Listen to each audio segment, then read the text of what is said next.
August 29న ఈనాడు చంద్రబాబు నాయుడు అన్నాడని 1200కు కొనుగోలు చేయాలంటూ చంద్రబాబు ఆదేశాలని 29 ఆగస్టు మళ్ళా 7వ తారీఖు సెప్టెంబర్ 7 సెప్టెంబర్ అంటే దాని తర్వాత 10 రోజుల తర్వాత ఇదే ఈనాడులోనే మళ్ళా క్వింటాల్ 201, 219, 300, 400, 600 ఇలా రకరకాల ధరలకు వ్యాపారులు కొనుగోలు చేశారు. అంటే దాని అర్థమైన 1200 అనేది ఉట్టిమాటే కదా. అదే కర్నూలులో మళ్ళీ వేరే పేపర్ సాక్షి కానీ ఇంకోటి కానీ పెడితే బాగుండదేమో అనే ఉద్దేశంతో వాళ్ళ గజెట్ పేపరే చూపిస్తున్నాం. మళ్ళీ ఆరోపణలు చేసేస్తారు కదా. పాపం రైతులు ఇబ్బంది పడకూడదు అని వాళ్ళ గజెట్ పేపరే చెప్తా ఉన్నా. అన్ని తూతూ మంత్రాలే, అబద్ధాలు, మోసాలు. ఇవాళ ఉల్లి క్వింటాలు సగటు ధర 200 నుంచి 400. ఈ ధరకు క్షీణించినా కూడా పట్టించుకునే నాతుడు లేదు. మరి అదే బహిరంగ మార్కెట్లో ఎంత ఉందో తెలుసా ఉల్లి రేటు? ఇది ఒకసారి చూడండి. బిగ్ బాస్కెట్లో ఉల్లి రేటు 34 రూపాయలు కేజీ, అంటే 3400. ఆడ 200, 400, 200, 300. ఈనాడు కటింగ్ ఇంతకుముందు చూపించిన కదంతా 200, 300, 400 అది రాసినాడు కదా. ఆడ 200, 300, ఈడ బిగ్ బాస్కెట్లో 3400 క్వింటాలు, కేజీ 34. అంటే రైతుల జీవితాలతో ఎలా ఆడుకుంటా ఉన్నారని చెప్పడానికి నిదర్శనాలు ఇవి. పల్లెల్లో క్యూ లైన్లో పరిస్థితి ఇది. చిత్తూరు జిల్లా కుప్పం సొంత నియోజకవర్గం, చంద్రబాబు నాయుడు సొంత నియోజకవర్గంలో పరిస్థితి అది. ఏడన్నా దుంకి సావచ్చు చంద్రబాబు నాయుడు.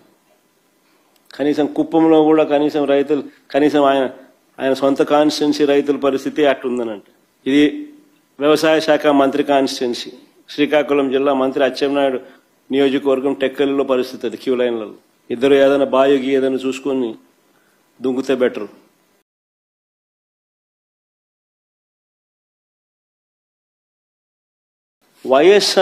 వైఎస్ఆర్సీపీ పాలనలో, అంటే మా పాలనలో గతంలో జరిగిన మా పాలనలో వైఎస్ఆర్సీపీ పాలనలో 5 ఏళ్లలో ఎప్పుడైనా ఎక్కడైనా రైతులు ఇలా ఎరువుల కోసం రోడ్డు ఎక్కడం ఎక్కడైనా చూశారా అని అడుగుతా ఉన్నా. Simple question.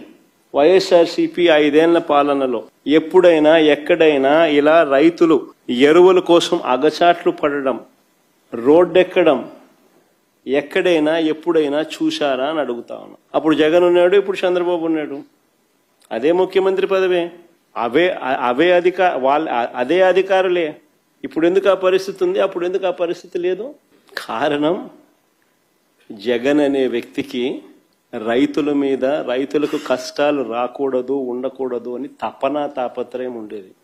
రైతులకు మంచి చేయాలి, రైతులకు మంచి జరగాలి అనే ఆలోచనలో ఉంటే ఇలాంటి పరిస్థితులు ఉండవు.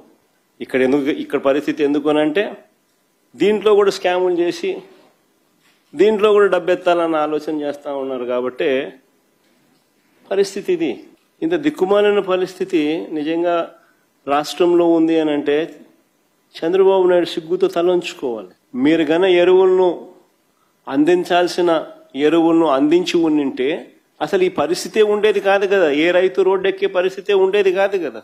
మీరు స్కాములు చేయకపోయినంటే ఎరువుల విషయంలో ఈ పరిస్థితి వచ్చి ఉండేది కాదు కదా. ఎరువుల కోసం 2 నెలలుగా రైతులు పడుతూ ఉన్న అగచాట్లు 2 నెలలుగా జరుగుతూ ఉంది. It's not something over night జరిగింది కాదు. 2 నెలలుగా ఇది కనిపిస్తూ ఉంది. రైతులకు ఎరువులు దక్కక కృష్ణా జిల్లా ఘంటసాల మండలం లంకపల్లి పిఎస్సి వద్ద వైఎస్ఆర్సీపీ హయాంలో ధరల స్థిరీకరణ నిధి అని 3000 కోట్లతో ధరల స్థిరీకరణ నిధి అని చెప్పి ఏర్పాటు చేసి మార్కెట్లో కాంపిటీషన్ క్రియేట్ చేసాం. అక్షరాల ఎంత తెలుసా మేము ఖర్చు పెట్టింది 5 ఏళ్లలో?